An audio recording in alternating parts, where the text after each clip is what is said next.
muita paz. Que o nosso Mestre Jesus nos ampare, nos proteja e nos abençoe. Vamos fazer uma reflexão sobre a culpa, que na realidade a culpa é a própria culpa teológica, avaliando a inutilidade da culpa humana. E a nossa proposta é exatamente essa, né? Nós temos aqui algumas anotações de artigos que andei publicando e de que será ponto de apoio para as nossas reflexões de hoje. Primeiramente, mandando um grande abraço no meu grande amigo, professor, poeta, inspirador, Arnaldo Rocha, muito digno presidente da Casa Fonte de Esperança, do qual eu envio aqui o meu carinhoso e respeitoso abraço. E para toda a equipe de trabalho e trabalhadores, frequentadores da Casa Fonte de Esperança. Dito isto, com o meu mais absoluto respeito, começamos então a fazer essa reflexão seguindo exatamente essa minha pesquisa sobre o tema a culpa, como eu coloco como culpa teológica, considerando a avaliação da própria inutilidade da culpa. Na realidade, a culpa para alguns pode ser considerado um alerta da consciência ou um conflito consciencial, que são temas que merecem muitas reflexões, porque aliás é a culpa que tem levado o ser humano aos processos mais profundos de depressão e a outras doenças gravíssimas de fundo emocional, como o próprio câncer. Então é importante dizer que o alerta ou conflito da consciência ainda não é a instalação da culpa, embora eu possa considerar o conflito de consciência foi exatamente o alerta consciencial não observado. Parece jogo de palavras, mas isso tem uma lógica. A culpa na realidade, ou o alerta, ou o conflito consciencial, na realidade é um convite ao arrependimento diante dos nossos erros, e quem não erra? Seres imperfeitos como nós somos, nós erramos o tempo todo. O que vale é termos a consciência do erro e nos prepararmos para a correção do erro, ou seja, a reparação do erro a partir da fase do arrependimento e da expiação. Muito bem analisada pelo nosso mestre e codificador Allan Kardec. Então esse movimento psicológico, esse constrangimento consciencial é indispensável, inclusive para a harmonização do desajustamento psíquico resultante da culpa, ou seja, o alerta ainda não é a culpa. O conflito já não é a observação do alerta consciencial. Aí vem o conflito se instala e a culpa vai se ampliando. Então a consciência é o divino em nossa realidade essencial, em nossa realidade existencial. Na consciência estão escritas as leis de Deus. Ali estão exatamente insertas o código moral de lei do nosso Criador. A culpa, portanto, procede da não percepção do alerta consciencial, que transforma em conflito consciencial e que se transforma em culpa. São movimentos, só para efeito didático nós entendemos, é exatamente a intensidade desse alerta que se transforma em conflito e depois a culpa. Agora um detalhe importante, é impossível não haver um alerta consciencial no psiquismo humano. Impossível. Podemos até fingir não ouvir essa voz da consciência, que é a voz de Deus em cada um de nós. E, apesar disso mesmo, ela sempre nos alertará. Exceto nos casos extremos de pessoas portadoras de psicopatologias mais graves, em que o próprio psicopata não consegue sentir um mínimo de arrependimento ou de sentimento de culpa. O alerta consciencial sinaliza as transgressões ao código moral de lei que trazemos na consciência, conforme afirmado pelos Espíritos na questão 621 de O Livro dos Espíritos. Com o alerta consciencial, nós tomamos consciência e nos arrependemos do erro e buscamos repará-lo. Por outro lado, a culpa é um processo patológico em que ficamos cultuando o próprio erro cometido, até de muitas vidas anteriores. nos cobrando, mas de uma forma coercitiva e punitiva e autopunitiva. E mantemos o movimento psicológico de auto-julgamento, de autocondenação e de autopunição, que é o movimento da culpa, que é o aprofundamento do conflito consciencial que não deu atenção ao alerta. Então, o comportamento autopunitivo é que vai causar para cada um de nós gravíssimas doenças emocionais. E como eu destaquei no início, e notadamente a depressão, o próprio câncer e outros tipos de movimentos psicológicos patológicos gravíssimos no mundo atual, em que tem levado pessoas ao suicídio. Pessoas em que, por causa da própria culpa, lembra-se, auto-julgamento, autocondenação e da autopunição, então elas acreditam que quanto mais sofrer, mais se purifica. E não é o sofrimento que purifica, mas exatamente o amor. Então não faz sentido nós queremos caprichar sofrimento para nos purificar. Aí a pessoa fica, eu não mereço ser feliz, eu não nasci para ser amado, ninguém gosta de mim, se colocando como vítima da vida. E essa vitimização vai encontrar aqueles também que de alguma forma dizem, ai coitado, né, que é bem do mundo humorístico, né? Ai, coitado, e vem o coitadismo logo depois da vitimização, coitado dele, ele coitado de mim.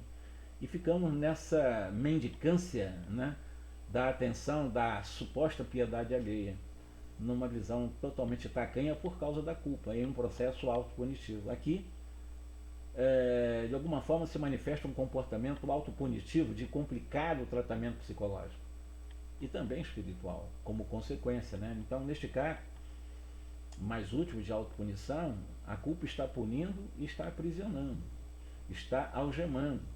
O culpado, ele está acomodado na queixa, na lamentação por essa culpa. Se fosse mais amadurecido, seria entender-se melhor a mensagem espírita, pelo menos no sentido de emancipação em termos teológicos, dogmáticos, que existe no Espiritismo ainda, profundamente arraigado, as teologias das igrejas caducas do mundo contemporâneo. Na realidade, um amadurecimento psicológico pode ou faz ou poderíamos avançar pelo caminho de auto-perdão, né? Porque o auto-perdão, que não é o autodesculpismo, nos capacitaria para abrir o nosso coração para a própria vida, para vivermos. Nas doenças, nas patologias depressivas, muitas vezes há muito ódio guardado no coração das pessoas deprimidas. Tanto o ódio por si mesmo, o auto-ódio, o ódio pela vida, o ódio ao Criador, o ódio ao Evangelho, ao Cristo, o ódio ao próximo, é o ódio o tempo todo. O ódio é o contrário do amor, é o desamor profundo. Muitas vezes, os seres humanos oscilam entre atos que geram o artifício do desculpismo e ações que determinam a culpa. Dependendo de como lidamos com esses desafios, a culpa permanece mais forte, produzindo situações que vão embaraçando o nosso estado psíquico e, como eu disse, emocional. Por essa razão, não nos podemos exigir perfeição, embora devemos fazer esforços contínuos de autoaperfeiçoamento. E um detalhe importante, para que nós possamos nos afastar do desculpismo, os nossos pensamentos, e todos eles geram sentimentos. E todos os sentimentos, necessariamente, eles levam às sensações físicas. O sentimento de dor leva à sensação física, o sentimento de tristeza, o físico recebe essa pancada, o sentimento de ódio, o físico responde a esse ódio também. Então, todo pensamento gera sentimento que gera essa sensação, que na realidade sensação é a emoção. A emoção já são essas desarmonias das produções hormonais, né, das glândulas de funções endócrinas. Porque, de alguma forma, a pessoa em desequilíbrio ela vai ter disfunção, sobretudo, de produções hormonais ou de neurotransmissores do próprio cérebro, né? Então, o ideal é o afastamento do desculpismo, que nada mais é do que, na realidade, quando nós entramos no desculpismo. Eu sou um ser humano. Como ser humano, nós erramos, nós somos imperfeitos. Todo ser humano erra. Só não erraria se fôssemos anjos, que levaremos alguns trilhões de anos para chegar ao status de anjos, né? Então, afastando-nos do desculpismo, que nada mais é do que uma porta de escape para a fuga das próprias obrigações, que nos traz ganhos secundários na inércia. O desculpismo nos mantém na inação, na inércia, nesses ganhos secundários, que na realidade não são ganhos reais. E, evidentemente, a percepção da culpa, ela tem sido objeto de investigações e de muitas influenciações no campo de pesquisa também, no amplo debate temático da doutrina dos espíritos também. Hoje nós estamos falando um pouco mais sobre a culpa, e os cientistas que trabalham com o psiquismo humano, as ciências psíquicas, é muito importante sabermos que são intermináveis, graves as consequências da conservação da chamada culpa, culpa teológica, né? A culpa em nossa vida. Tem até ritos em outras religiões que os seus seguidores ficam o tempo todo batendo no peito, é minha culpa, minha única culpa, aquela coisa todinha, que se culpando. E essas teologias dizendo que a única forma de você sair e corrigir um erro é pela alimentação da culpa, para depois vir o arrependimento, a construção. Não é assim. O processo da lei de Deus não funciona dessa forma. A lei de Deus jamais será punitiva. Jamais. Não há espaço para punições nas leis divinas. Há um processo autopunitivo. Mas é porque nós transgredimos as leis maiores pela onipotência de Deus, e em nossa prepotência, querendo assumir a onipotência divina, derrogar as leis divinas que não punem, e nós criamos as leis por autodecreto de punição. Se Deus não me pune, então eu revogo a lei divina que não me pune e eu me puno. Quer dizer, até nisso nós somos rebeldes. Considerando essa realidade, podendo esses processos alcançar, inclusive, como eu disse, indescritíveis destroços emocionais, psicológicos, comportamentais, morais, físicos, obviamente. A inútil culpa se consubstancia numa sensação de angústias adquirida após quando nós conseguimos fazer uma reavaliação de um ato tido como reprovável por nós mesmos. Aí, com certeza absoluta, nós podemos perceber a inutilidade da culpa, embora eu esteja realmente numa reavaliação, percebendo que meu ato não foi o correto. Às vezes são atos que cometo erros graves. Mas, independentemente da extensão ou da repercussão do erro, eu ter consciência que eu errei e ter a consciência de que eu preciso corrigir esse erro, que eu preciso reparar esse erro, mas a reparação ela não é obrigatória, porque não existe ditames de obrigatoriedade nas leis divinas. Será um resgate, ou seria um processo de reparação absolutamente amoroso e espontâneo. Por que eu digo espontâneo? Porque tudo que nós fazemos por obrigação, nós mascaramos virtudes. Eu tenho que ser bom, senão meu obsessor pega. É uma visão equivocada do espírito. Eu tenho que ser bom para eu não ir para o umbral. É uma criancice da nossa parte pensar dessa forma. Porque toda vez que nós pensamos assim, nós mascaramos virtude com medo de... Não, eu tenho que mais ou menos ser melhorzinho para o obsessor não me pegar. Não é assim que funciona. Isso são crendices. Na realidade, nós temos que buscar em nós a capacidade de em nós mesmos encontrar as soluções dos problemas que nós criamos para nós. Não foram os outros, porque nós temos também a mania de dizer que são os outros que me ferem, os outros que me perturbam, os outros que fazem bobagem. E nós? Nós estamos dando autoridade para os outros quando a gente começa a dizer assim, não, aquele fulano lá, ele realmente me irrita muito. Tem um equívoco muito grande. Ele me irrita ou eu fico irritado por causa dele? Aí é diferente. O sujeito sou eu. Na realidade, quem determina a irritabilidade ou o controle dessa emoção sou eu. E não ele. Não, ele é a causa, não. A causa está em mim. Se o que ele faz me irrita, na realidade, eu é que me irrito porque ele faz as coisas que eu não gosto. Mas então ele não é o causador. Não é. Eu é que sou a causa da minha irritação. Porque ele pode fazer o que quiser. Se eu tiver um autocontrole, um autodomínio, evidentemente eu não vou me irritar, porque eu tenho o poder ou de me irritar ou de me manter calmo. Não ele, eu não vou dar esse poder para ninguém, mas nós damos para os outros. Ele é culpado, ela é culpada, o governo é culpado, a gente joga para fora de nós, quando tudo está dentro de nós, tudo, absolutamente tudo está dentro de nós, porque Jesus já falou que brilhe a vossa luz, vós sois deuses. O reino de Deus está dentro de vós. Ele sempre trouxe-nos para dentro e nós ficamos buscando fora o que está dentro.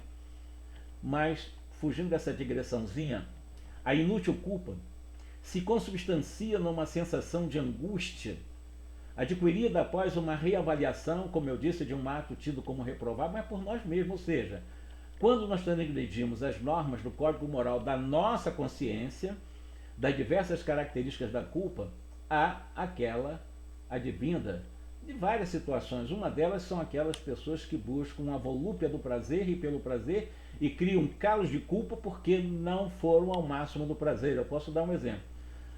Alguém que vai em uma determinada balada, alguma festa, né, não se divertiu como gostaria, né, que gostaria de ter se esbaldado numa balada, por exemplo, qualquer, e após essa farra aspiada aí, esse alguém se sente culpado, se cobra por não ter permanecido mais tempo numa festa. Era para ficar 10 horas, ficou 1 hora, 2 horas. E traz um tipo de uma culpa que ele poderia ficar mais 6 horas lá na farra, na bagunça. E é um tipo de culpa em função dessa volúpia de busca de prazer. Absolutamente absurda. Que não traz felicidade. Aliás, o que chamam de felicidade no mundo de hoje nada mais são do que euforias. Euforias é a fuga da depressão, e na realidade euforia não é felicidade. A felicidade é uma coisa totalmente diferente. A felicidade é um estado da alma, é um estado de equilíbrio emocional, psicológico, mental, profundamente individual. Ela é totalmente individual, porque é uma conquista íntima, e ela não vem de fora. Não adianta, nada de fora vai te trazer felicidade. De fora pode te dar algum sossego, alguns confortos transitórios. Não, o dinheiro não traz felicidade. Aí a pessoa mas você pode mandar buscar com dinheiro a felicidade. Mas que felicidade é essa? Dinheiro comprar felicidade? Não compra. Na realidade, a felicidade é uma construção interior. E exatamente essa é a realidade. Sob esse estado psicologicamente perturbador, surge a culpa como um reflexo daquilo que não se fez e se almejaria ter feito, resultando do movimento de autopunição. O negócio da festa lá. Aí ele começa a se autopunir, que ele podia ter ficado mais tempo lá, etc, etc, etc.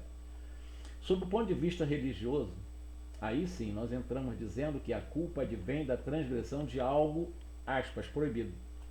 Porque o que mais se faz nas religiões e em alguns também setores até do espiritismo é a proibição. Algumas proibições. Né? Então, o que é proibido ou de uma norma de fé ou de um dogma qualquer, e a sanção religiosa tange para a reprimenda e as condenações punitivas. E essa sinistra e inútil culpa, que eu chamaria de culpa mais teológica, mais religiosa, ela significa um estado psicológico existencial e subjetivo que indica a busca de uma expiação de faltas ante, aspas, o sagrado, composto nesse conjunto de crença absolutamente limitante, escravizante, por parte da própria autoiluminação que a experiência sectária impõe. Frequentemente, a religião ou as religiões tratam a culpa como um sentimento imprescindível ao arrependimento e à melhoria pessoal do infrator. Não, evidentemente que isso é um equívoco. O que eu disse no início? Nós temos 3 movimentos importantes no tema que nós estamos conversando. Primeiro, você tem um alerta da consciência, porque o alerta, se nós temos o código moral na consciência, alguma coisa que eu vou fazer de errado, eu fiz errado, haverá um alerta. Opa, você errou. Então vem um sinal de alerta. Se eu não dou atenção a esse sinal de alerta, à minha consciência, esse alerta vai se transformar num conflito.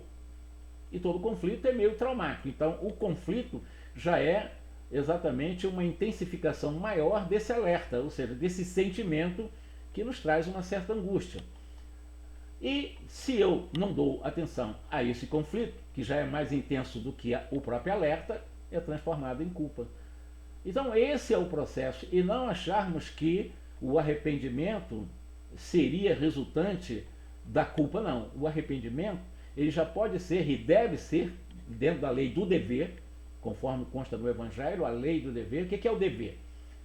O dever é o aguilhão, é a espora, é exatamente aquilo que ferreteia a nossa consciência, segundo os espíritos benfeitores da humanidade.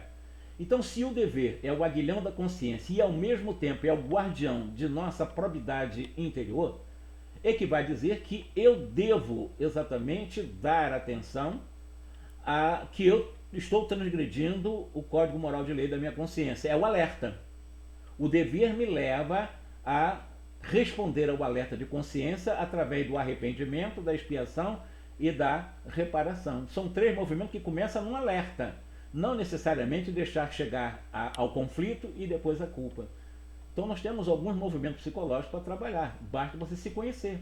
O autoconhecimento te leva a perceber exatamente em que está havendo o momento do alerta, ou já é um conflito, ou o que é devorador, a própria culpa, que é imposto exatamente por essas teologias, criando em nós mapas cognitivos, né, ou esquemas cognitivos de aprendizados equivocados, do qual realmente deliberam das nossas ações, das nossas reações através do pensamento, né, através das palavras, que são decodificações do próprio pensamento, através das atitudes, e aí ficamos escravos por causa da culpa. Pois este só alcança mudança se reconhecer, olha que coisa interessante que eu coloco no meu artigo, né? Pois este só alcança mudança apenas se reconhecer como pecaminoso o ato cometido. Aí realmente ele entra em um processo de arrependimento. Se não reconhecer o ato pecaminoso cometido, ele não vai sair da culpa, segundo a teologia. Essa interpretação religiosa, ela não se compatibiliza em nada com as propostas espíritas. Até porque a culpa é uma das percepções psíquicas que não se deve nutrir por ser uma espécie de mal-estar estéril, totalmente inócuo, uma inútil insatisfação íntima. Em verdade, quando nos culpamos, tolhemos todo o potencial de nos manifestar com mais segurança perante a própria vida. Todas as recordações negativas, elas paralisam o nosso entusiasmo para as ações no bem. Únicas portadoras de esperança para a libertação da culpa são exatamente o nosso entusiasmo, o nosso ânimo, o nosso vigor nas ações do bem, tendo como meta o bem. Quando nós entramos no processo autopunitivo, nós geramos o que nós chamamos de um impulso de distanciamento, e ao distanciarmos da realidade da vida e do próprio viver. Isso quando nós entramos no processo autopunitivo, que já é o último estágio da culpa. Como eu disse, é o auto-julgamento, já a autocondenação e a autopunição, que podem ocorrer concomitantemente. A pessoa já se julga, já se condena e já se pune na mesma hora. Outros já esperam e vão nesse processo de um sofrimento depressivo, de fatos e coisas e objetivos e objetos e projetos irrealizáveis. Na realidade é um grande desafio transformarmos a experiência desafiadora, que é o sofrimento, dor e sofrimento são experiências desafiadoras, em uma experiência de aprendizado. Ninguém reencarna na Terra para turismo. Não me consta em nenhuma obra da literatura espírita que todo mundo, que as pessoas reencarnam na Terra para viver o turismo terreno, na crosta terrestre. Mentira, não é verdade. Nós reencarnamos para aprendermos. A reencarnação é um convite ao nosso processo evolutivo, à nossa depuração moral. Então, se o processo reencarnatório é um mundo de prova e expiação, é um convite para eu poder me depurar, a depuração na Terra vem necessariamente pelos desafios, pelas experiências desafiadoras, que normalmente elas são, digamos assim, trabalhosas para serem transportadas. Você conseguir transpor esses obstáculos, né, ou esses desafios desafiadores. Mas todos os obstáculos que nós conseguimos fazer a transposição pelo esforço, continuar disciplinado, perseverante e paciente, evidentemente é uma escala mais adiante que estamos em nossa evolução, nos depurando. Agora, se as pessoas acham que reencarnam para cruzar os braços, viver realmente no bem, no bom, no melhor, mas sem se esforçar para, na prática do bem, fazer a diferença no seu trabalho, na sociedade, evidentemente que ela está apenas escamoteando ou virtudes, pseudo-virtudes na realidade. Todas as pessoas que se cobram muito, todas as pessoas que são muito rigorosas, são muito puristas, né? São aquelas pessoas que sempre vê defeito nos outros e esquecem de se ver, na realidade é uma projeção. Todo o processo em que nós projetamos nos outros as imperfeições, na realidade é o que nós temos em nós. É só um processo natural de projeção. Então vamos nos preocupar com os outros, vamos nos preocupar conosco. Como nós estamos conosco, porque à medida em que eu desenvolvo em mim, pela alta amorosidade, as virtudes do qual o código moral de consciência me convida a fazer, eu tenho alguma coisa para dar. Porque eu tenho a experiência do amor, eu tenho a experiência da humildade, eu tenho a experiência da tolerância, eu tenho a experiência da compreensão comigo. Eu tenho que ser compreensivo comigo, eu tenho que ser caridoso comigo, eu preciso ser misericordioso comigo. E, sobretudo, eu preciso aprender a me amar profundamente para que eu, quando consigo sentir esse sentimento, eu possa realmente ter para dar para os outros. Ou seja, pelo menos ser uma referência. Porque ninguém passa virtude para ninguém. Não adianta eu dar meia dúzia aqui de amorzinho meu para os outros. Não, eu vou te dar aqui 2 quilos de amor porque eu tenho 200 quilos. Não se passa virtude dessa forma. Você pode ser uma referência boa, né? Mas a virtude é uma conquista individualíssima. Você pode ser um bom arrimo, um bom apoio, uma boa referência para a pessoa continuar a caminhar. Mas a conquista da virtude é dela. Ah, mas o meu marido, a minha esposa, o meu irmão, aquele orador me dá tanta paz. Ninguém dá paz para ninguém. A paz é uma conquista interior, íntima. Eu comigo, o tempo todo. E quando eu conquisto a paz, aí sim eu sou uma referência para as pessoas poderem encontrar a própria paz em si. Isso é que é importante nós começar, porque senão eu vou começar a terceirizar e dar poder aos seres que não têm que ter poder sobre mim. Quem tem que ter poder sobre mim sou eu, porque vós sois deuses, falava Jesus. Que brilha a vossa luz. Eu estou repetindo isso o tempo todo, Jesus falava isso. Que brilha a vossa luz. O reino de Deus está dentro de vós. Vós sois a luz do mundo, eu sou a luz do mundo. E de repente a gente fica terceirizando. Não, ele vai me ajudar, ele me dá paz, ele me dá segurança. Não é assim que funciona. Isso é uma conquista íntima. Aí sim as experiências, desafios, nos convidam a esse autoconhecimento. Choramos, muitas vezes vão entrar em processo de tristeza, que não é depressão, tristeza faz parte da condição humana. E isso é importante refletir o tempo todo, para que nós possamos ir crescendo cada vez mais e devagar, porque chegar na angelitude, eu uso muito a metáfora para os meus alunos. Na realidade, nós temos alguns trilhões de anos para frente, não é na próxima encarnação. Então não adianta viver ou vender imagem de virtuoso, de bonzinho. Vamos vender a imagem daquilo que nós somos, naquela pessoa que se esforça para, diante dos desafios, poder superá-los e, com galhardia, poder continuar caminhando e estendendo as mãos, é claro, àqueles que pediram, mas a caminhada é de cada um. Eu posso apontar caminho, olha, o caminho é aquele, mas quem tem que caminhar é aquele do qual eu aponto, eu não posso andar por ele. Considerando essa realidade que nós precisamos discutir, refletir sobre a culpa, para isso importa fazermos o bem com maiúsculas, no limite das nossas forças, nunca além da força, senão eu vou exatamente mascarar virtudes. Toda vez que eu faço as coisas por obrigação, o próprio trabalho assistencial, que eu gosto de bater nessa tecla, muitas vezes o trabalho assistencial, e eu vou falar um pouquinho sobre isso, na realidade é um processo de fuga, uma barganha para eu tentar pagar os meus pecados. Aí eu vou fazer muito para os outros para pagar meus pecados. Não é assim que funciona, meus irmãos. Mas não é mesmo. Embora as religiões ensinaram dessa forma para nós. Vamos discutir um pouquinho sobre isso. Para isso importa nós fazermos o bem com maiúscula, como eu disse, no limite das nossas forças, começando em nós mesmos, permitindo-nos experimentar esse bem no coração e ao mesmo tempo realizarmos o bem ao próximo, e assim nos libertamos totalmente do nódulo culposo, no desculpismo. Ante o alerta consciencial da própria consciência, nós temos a lei de causa e efeito, que muita gente acha que é uma lei punitiva. Jamais será uma lei punitiva.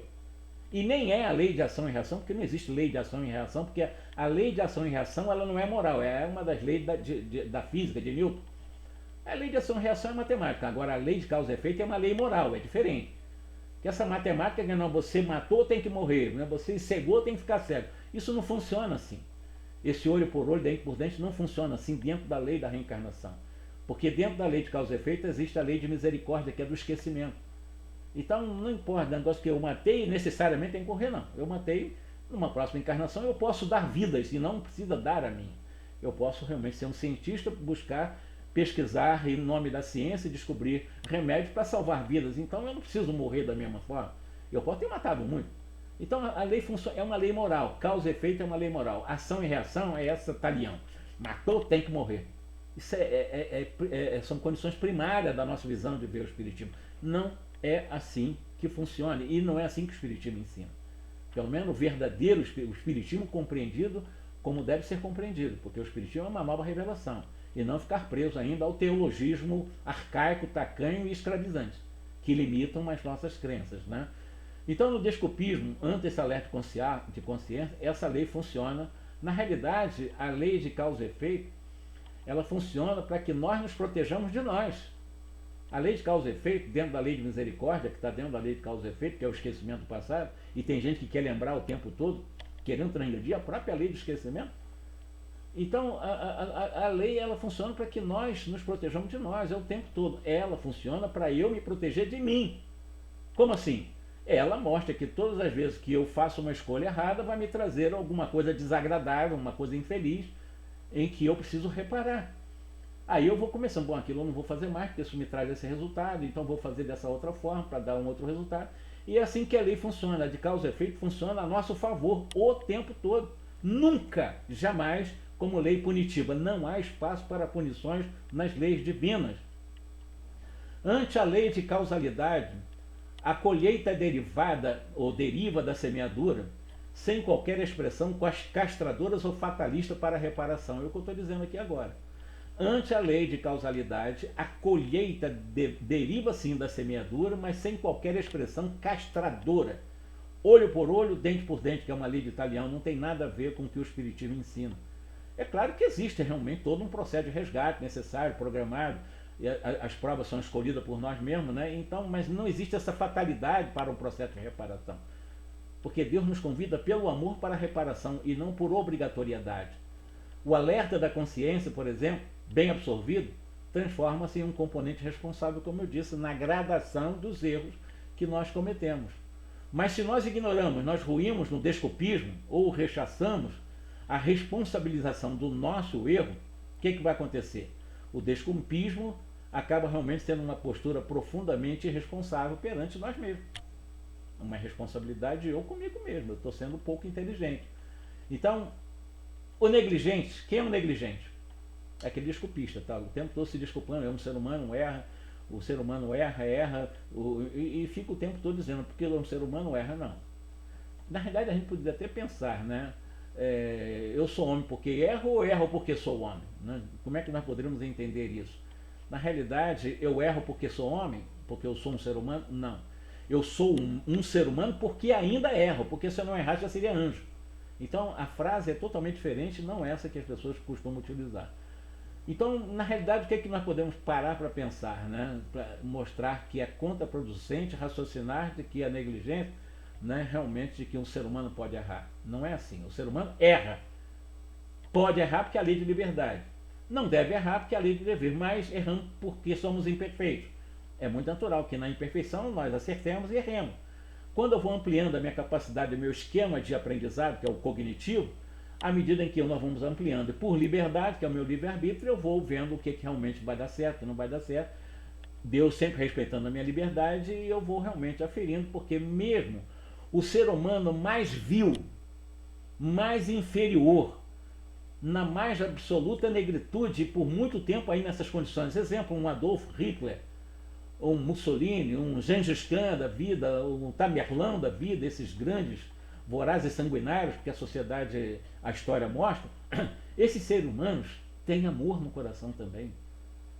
Tem, porque eles são essência divina, embora eles equivocaram, vão precisar resgatar isso o tempo que for necessário, porque o tempo é eterno para nós, era para sempre. Eles vão ter o tempo que precisam, mas eles vão chegar à pura e eterna felicidade em algum momento da sua trajetória. Porque na questão 115 faz essa afirmação, que nós fomos criados para a pura e eterna felicidade. Já que nós começamos na pureza e simplicidade, na humanidade, já com as decisões e ampliando sentimento e raciocínio e inteligência, evidentemente a nossa meta é essa, não tem, é determinismo de Deus. Todos os seres humanos chegarão à pura e eterna felicidade. Não há exclusão de um ser humano. Por pior que ele seja hoje, na transitoriedade da visão que nós vemos dos erros, dos equívocos dos seres humanos. Então todos, Deus acredita em todos. Aliás, Deus vê suas criaturas como anjos, porque ele não tem passado, porque não foi criado, não tem futuro, porque não terá fim, e ele é o presente eterno. Deus é um presente para nós, porque ele é o agora. Então, vendo Deus dessa forma, A gente acaba com esse negócio de Deus está me cobrando as coisas mais comezinhas, está vendo meu pensamentinho e tal. Fica com esse teologismo totalmente tacanho, castrador, escravizante, com medo de tudo, de todo, como se Deus tivesse o tempo todo, olha para... É a nossa consciência, são os códigos morais de leis que estão em nossa consciência, do qual Deus vige, ao mesmo tempo que Deus é onipresente. Deus não está no céu, nesse infinito espaço, não. Deus, ele está presente em cada um de nós em face do atributo da sua onipresença. Então ele está em suas leis, ele não é a lei, mas ele está nas leis, ele está exatamente regendo. Aliás, a maior lei, a maior obra de Deus são suas leis, porque a vida inexistiria se não houvesse as leis. Então, a lei de Deus é a maior obra de Deus. Então vejam bem, nós estamos transgredindo a maior obra de Deus. É a lei que trazemos na consciência. E a maior é a lei do amor, que concomitante à justiça e à caridade nos convida a um trabalho de fazer revisões do nosso comportamento. Toda vez que eu faço uma coisa desamorosa, injusta e descaridosa, eu estou transgredindo a lei da consciência. Eu preciso reparar. E toda vez que eu faço uma coisa amorosamente, de uma forma caridosa e justa, evidentemente eu estou de acordo e continuo o meu processo de evolução. Porque, segundo a questão 115, uns chegarão mais rápido, né, encurtarão o tempo em relação a essa pura e eterna felicidade. Outros demorarão mais porque murmuram contra as leis divinas. O que é murmurar? São rebeldes. Nós tendemos à rebeldia. Considerando essa realidade, na realidade nós precisamos fugir desses processos equivocados que vão ultrajando as leis divinas. Em verdade, não nos precisamos culpar com exigências quando nós erramos, e muito menos nos desculpar através da negligência. Porém, é importante ouvir a voz da consciência, que é a voz de Deus, né? E aprendermos com os erros a fim de reparar os erros, porque somos seres imperfeitos e ainda erraremos muito e durante alguns milhões de anos. E só não erram os espíritos anjos, porque os espíritos, por mais esclarecidos, erram. É claro que são erros diferentes lá, mas erram também porque não são perfeitos. Só não se erra um espírito perfeito, que só se alcança na angelitude. Enquanto humano, o erro faz parte, porque ainda não é perfeito. Então, por exemplo, a questão do assistencialismo para terminar a nossa fala, né? Eu acho interessante o trabalho assistencial material, porque eles são usados como eu chamo cataplasma da culpa. Na realidade, um cataplasma, né, você bota um cataplasma na ferida, mas você não vai curar a ferida, é apenas para aliviar um pouquinho a dor. E muitas vezes o assistencialismo é um cataplasma da culpa, apenas um cataplasma, não é um remédio eficaz.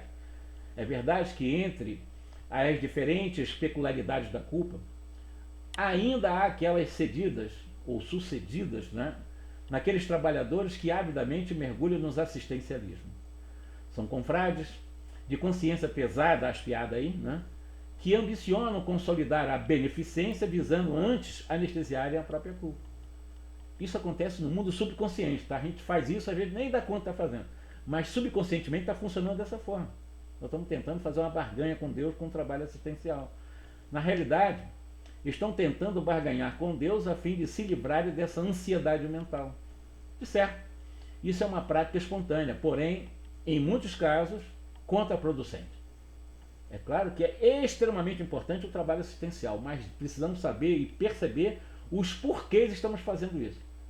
Tá? Considerando essa realidade, não obstante, no movimento espírita brasileiro, nós queremos um padrão, uma escola, um movimento, né, em que haja pelo menos uma farta frente de serviços assistencialistas, eu vou buscar o meu professor, o meu grande inspirador atualmente, é um psiquiatra, doutor Alírio Cerqueira Filho.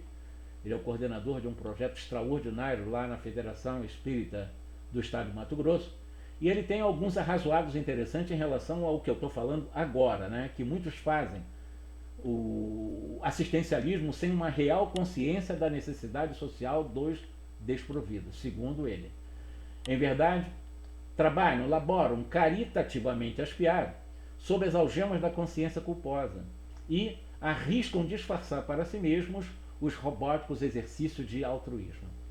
Agem subconscientemente quais portadores de feridas muito dolorosas e, em vez de tratá-las para cicatrizar, ficam passando uma pomada anestésica na ferida, que é a culpa, né, para abrandar a dor. Agindo assim, no assistencialismo, a culpa momentaneamente ela é escondida, mas não desaparece. pois passando o efeito do anestésico, a culpa retorna e a pessoa mantém um conflito de consciência. E desse modo, o que ela vai fazendo? Ela vai ampliando cada vez mais os compromissos filantrópicos, vai se sobrecarregando nos pactos caritativos, porém a culpa é mantida. Muitos passam a vida inteira nessa atitude de fazeção de coisa, sem qualquer objetivo consciencial. Tais filantropos, caridosos, com certeza só socorrem temporariamente os necessitados. Todavia, provocam para si mesmo, em alto grau, cansaço mental, estresse e a saturação psicológica, e não conseguem se harmonizar consigo mesmo, embora fazeção de coisa direto, mas não se harmonizam consigo. Então, do que está adiante? É preciso pensar melhor esse assistencialismo que se faz exatamente hoje. É importante? É. Mas o que é importante é aquilo para mim? Eu estou fazendo como barganha ou eu estou fazendo consciencialmente que isso é importante? Ou em nome da filantropia, ou em nome da beneficência, mas ainda não da caridade. Até porque caridade, a rigor, não é isso. Talvez seja a menor expressão da caridade a fazeção de coisas materiais. Porque a verdadeira caridade, como a entendia Jesus, quando digo verdadeira, porque existia a falsa concepção de caridade, da época que Kardec perguntou lá na 886 do Livro dos Espíritos, os Espíritos responderam que a verdadeira concepção de caridade é a benevolência para com todos, inclusive para comigo, porque é todos, indulgência para com as faltas alheias, então indulgência ser doce diante dos erros dos outros, e perdão das ofensas, a começar pelo auto-perdão. Isso é caridade, conforme a entende Jesus na sua verdadeira acepção. Isso é caridade. Os demais não, é filantropia, é assistencialismo, é beneficência, tem a sua importância relativa em relação ao tema que eu estou falando, culpa. Eu estou falando sobre culpa. Não será por esses caminhos que nós sairemos dela. Será pela indulgência, benevolência e perdão. Aí sim, aí conseguimos sair. Na verdade, o objetivo das leis divinas, sediadas na consciência, é nos proporcionar a pura e eterna felicidade, como eu disse e estou repetindo no que eu escrevi aqui. Em face disso, quando as transgredimos, ficamos ansiosos, porque nos afastamos da felicidade. Logo, sentimos uma extrema ansiedade. Em face disso, é muito importante o exercício do auto-perdão, que obviamente não extinguirá a responsabilidade dos erros que nós praticamos, até porque o auto-perdão não é simplesmente passar uma borracha em cima do meu erro e fazer uma avaliação equilibrada. Na realidade, é fazer uma avaliação equilibrada do erro para a reparação do erro. E não é passar uma borracha, não errei, errei. No extremo, há aquelas pessoas que alimentam tanta culpa que se sentem indignas, inclusive, de fazer uma prece ou de fazer o bem. Na depressão, então, né? Porém, vamos ajuizar o seguinte: a prece não é para espíritos puros. A prece, conforme Jesus orientou, que ele disse lá há 2000 anos, que não são os sadios que necessitam de médico, mas os doentes. Ora, esperarmos a nossa purificação para orarmos e fazermos o bem não faz nenhum sentido, até porque nos aperfeiçoamos gradualmente, orando inicialmente e de maneira especial, fazendo o bem no limite da nossa força, e não fazer as coisas como barganha, porque na realidade o amor começa em mim. Quando eu começo a sentir o amor por mim, não por mim, Jó, eu não sou Jó. Esse corpo, não é, na realidade, esse corpo não sou eu.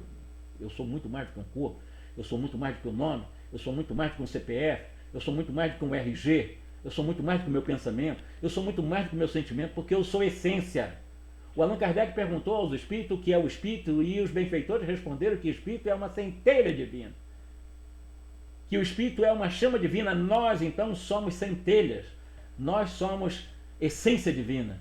Nós somos chama divina. Então, somos luzes.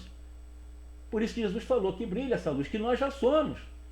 Então, eu preciso, e é importante, me identificar com a luz que eu sou, e não com as sombras que transitoriamente nos movimentam. Nós somos verdadeiros pedras preciosas, né? Como um diamante. Em essência, nós somos diamantes, mas um diamante, para chegar ao diamante, o lapidário, ele tem que tirar toda aquela casca de terras brutas e tal, até chegar ao diamante. Aí você vai ver, depois de tantas pedras brutas, né? Você vai encontrar realmente o diamante. Nós somos um diamante e temos várias pedras brutas a serem realmente removidas até chegar ao diamante que somos. E essas pedras brutas é o nosso mundo egóico, né? São exatamente as sombras daquilo que nós estamos e achamos que somos. Eu sou o Jorge, não sou, eu estou o Jorge. Se eu me identificar com o Jorge, eu fico preso, escravo a uma personalidade. Então a personalidade, que é o Jorge atualmente, transitoriamente, precisa estar a serviço da essência que sou eu. Eu não sou o Jorge, eu estou com um corpo que os meus pais me deram o nome de Jorge na sociedade. Então é essa a identificação com o auto-amor. Isso é a caridade. É você realmente se identificar com a indulgência para com você, ser doce com você, né? Auto-perdão, se perdoar para perdoar o próximo. Como é que vai perdoar os outros se você não se perdoa? Né? E a benevolência, que é a verdadeira bondade, que não é beneficência em si. Beneficência é uma parte, mas a beneficência é dar coisas. Benevolência é doar-se. É diferente. Então doar-se para você. Doa-se porque ninguém dá o que não tem. Ninguém consegue oferecer para os outros o que não conquistou para si. O trabalho é esse. E Jesus disse, para encerrar a nossa fala, o maior mandamento, a maior lei é amar a Deus, que já está em nós em sua onipresença. E ao próximo como a si mesmo. A referência do ao próximo como a si mesmo é o a si mesmo. Na frase, a referência é o a si mesmo. Não há como amar o outro sem se amar. Então, o a si mesmo, a referência é o a si mesmo. Nos amar. Aprender a nos amar. E nos amando saímos da culpa. E, evidentemente, ainda com os conflitos, talvez, e talvez alguns alertas, porque erraremos bastante, mas sem necessidade de cultivar culpas, tá? Que Jesus nos ampare, nos proteja, nos abençoe e que, eu espero, possa ter sido compreendido em nossas reflexões para que nós possamos amadurecer um pouquinho e ter um pouco mais de liberdade. Porque quanto mais eu cultuo culpa, mais escravo que eu sou a essa crença limitante da culpa. Que Jesus nos abençoe. Muita paz.